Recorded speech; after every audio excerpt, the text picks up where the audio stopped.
Last fall, the National Institutes of Health announced a $21.2 million grant to a consortium of 4 local universities in order to attract more underrepresented groups into biomedical research and doctorate programs. Hello and thanks for joining us. I'm Laurel Hess and this is Comcast Newsmakers Extended.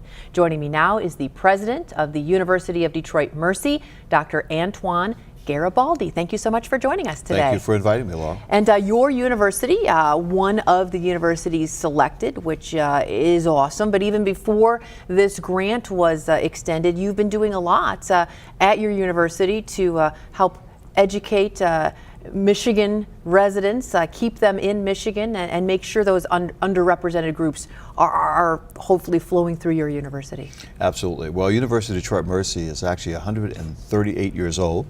Started in 1877 by the Society of Jesus, the Jesuits. And then in 1990, we collaborated with the Mercy College of Detroit, which was founded in 1941 by the Sisters of Mercy, and we came together in 1990 as one institution. So we have approximately 5,000 students at the university, with about 2,800 students, undergraduates, 1,200 students who are in our graduate programs, and also we have students in our dental program, which is about 84 years old, and also our School of Law, which is 103 years old.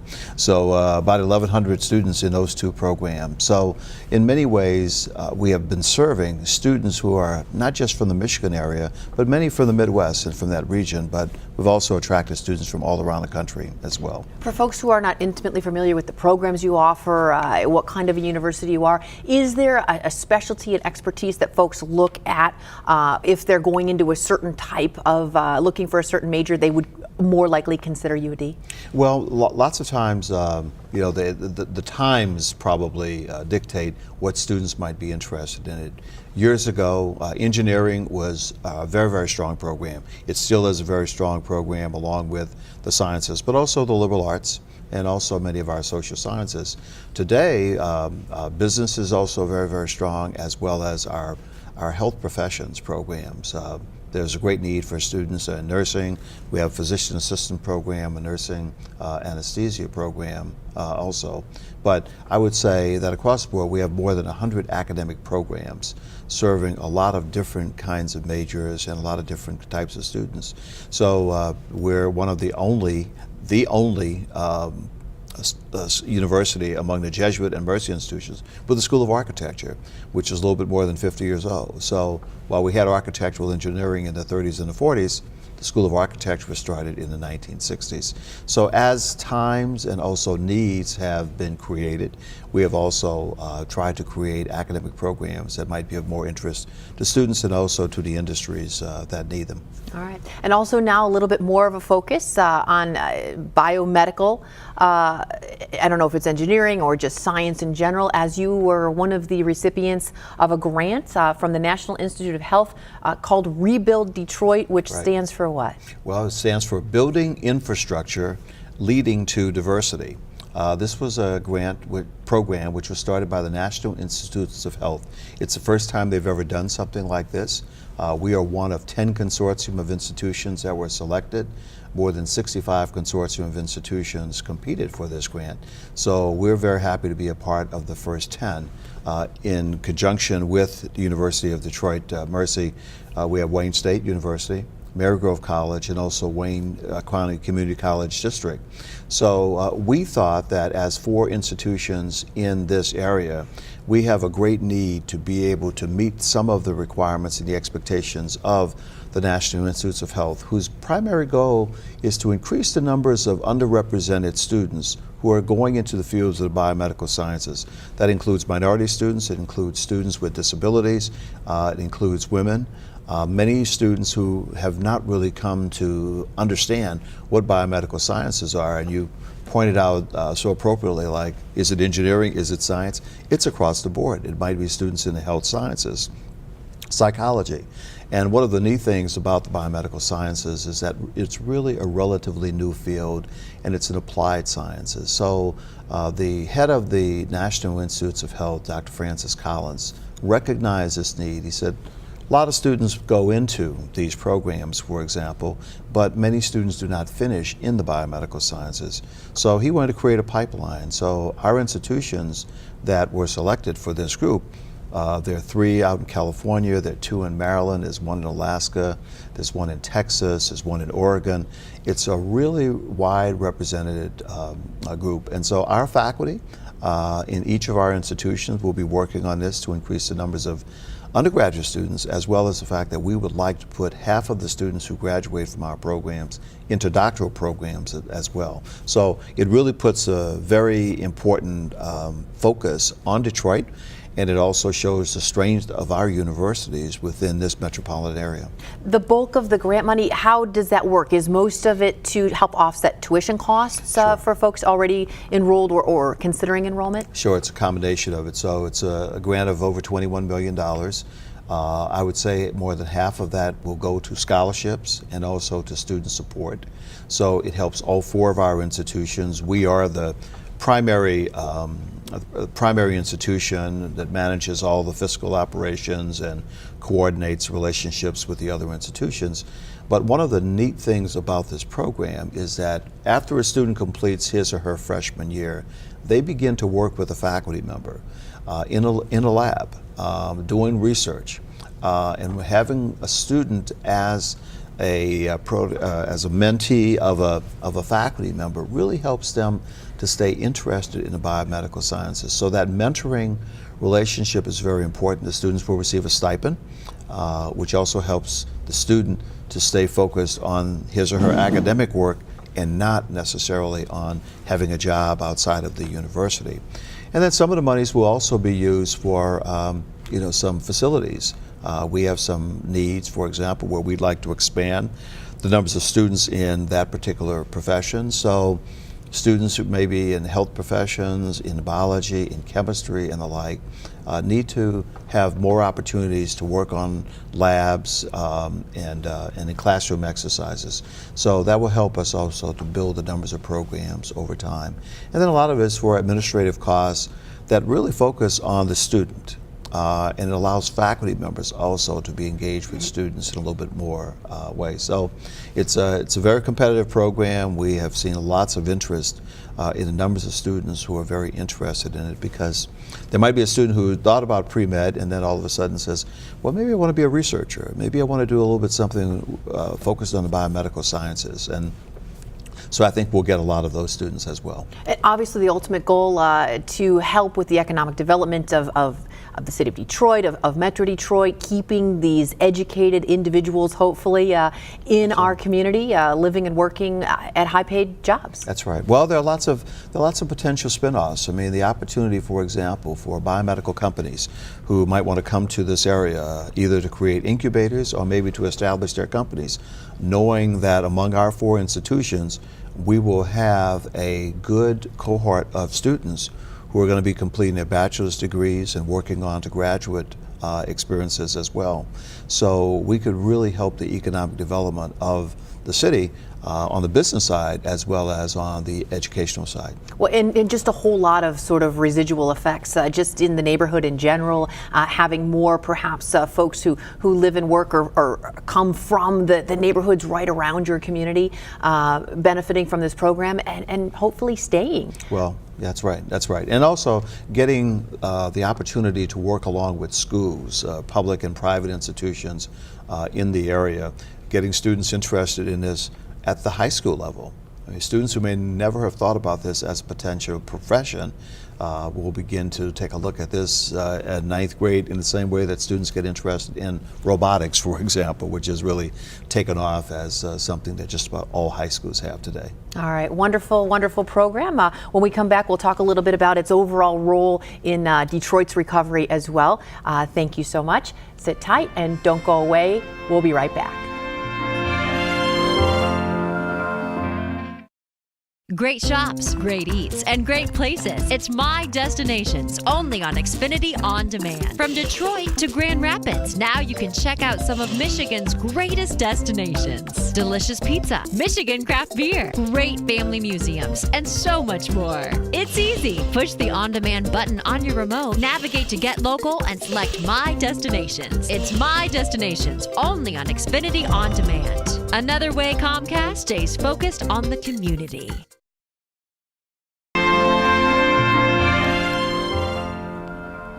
Welcome back to this edition of Comcast Newsmakers Extended. I'm Laurel Hess, continuing our conversation about U of D Mercy, a wonderful grant opportunity that's been awarded to your university, and your efforts now to try to get the word out. I know you said it's been greatly received. You've had a lot of interest, but you're still heading into the high schools nearby and trying to let folks know that this opportunity exists. That's right. Well, one of the nice things about it is that there are a lot of students who are interested in a lot of different fields, and certainly a lot of interest has taken off into the STEM field, the science, technology, engineering, and mathematics. So working along with teachers and also students and also parents to say, here's a great opportunity, this is an emerging field, this is something that you might really be interested in. So I personally spend a lot of time going to the high schools, meeting with teachers, principals, our admissions counselors, our deans, our faculty members also spend a fair amount of time telling students about the many different opportunities. This year, for example, we've had over 4,300 students who have applied to the university. That's probably about 800 or 900 more than usual. So some of it's attributed to the grant, some of it's also attributed to the fact that we've really been spreading out ourselves in the metropolitan area, but also looking for students in other parts of the country as well who might be interested in coming to the university. How important, how critical is a college education, whether it be a 2-year degree or a 4-year degree or a master's or a doctorate, some sort of higher education when it comes to the recovery of Detroit? We're on a little bit of an upswing, and education is a big part of keeping that going. Well, it's extremely important, and many people are usually surprised at the small number of individuals within the state who have undergraduate degrees, for example. I mean, that number is less than 20%, for example.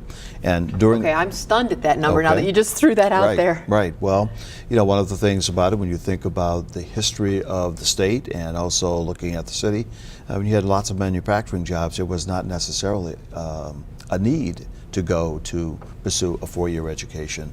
2-year education might have helped for a period of time, but in time and over time, you find that there is a greater need for a bachelor's degree and also a graduate degree today.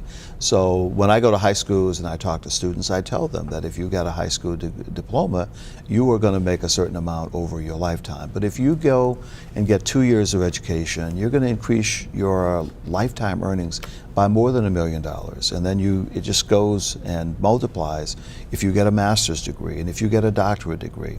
So we have a great need to really fill that gap, and we're very, very fortunate here in Michigan to have more than 100 universities, private as well as public institutions. You mentioned before, if we have that talent pool here, if we can graduate more students and increase that number, we may and we will attract more quality businesses to our city as well. Absolutely. Well, some of our businesses in the city of Detroit and all around the metropolitan area have also recognized the fact that this is a great place to live. So they have not had a difficult problem recruiting young people in particular, the mid-20s and the mid-30s students who have come to this area and find it a great place to live and learn and also to play. So we want to also encourage students who are interested in a university from outside of the area to also make that a part of the decision when they're deciding to go and get their college education. We've done some specific things with public schools and even with parochial schools this past year. The Archdiocese of Detroit and we have partnered, for example, with a new grant called a UDM Catholic Education Grant. And that grant is designed to keep students in the Catholic schools, which have gotten smaller over the years, but also to show them that at the end of 12 years in Catholic education, they will also have the opportunity to come to UDM, and we will award them with a $20,000 grant over 4 years. So it's $5,000 a year for each of their 4 years of college education. If they only go to a high school, we're awarding them $10,000 over 4 years, $2,500 a year. We have seen the numbers of students who have applied to us increase this year by more than 200, from 350 to more than 550, just with that incentive. And the goal there is not just to keep them in the Catholic schools and also to keep them at UDM, but also to keep them in Michigan. And so we think that that's a good thing for students, some of who will think, I want to get away from home, but I might not have considered nearly as many of the opportunities here.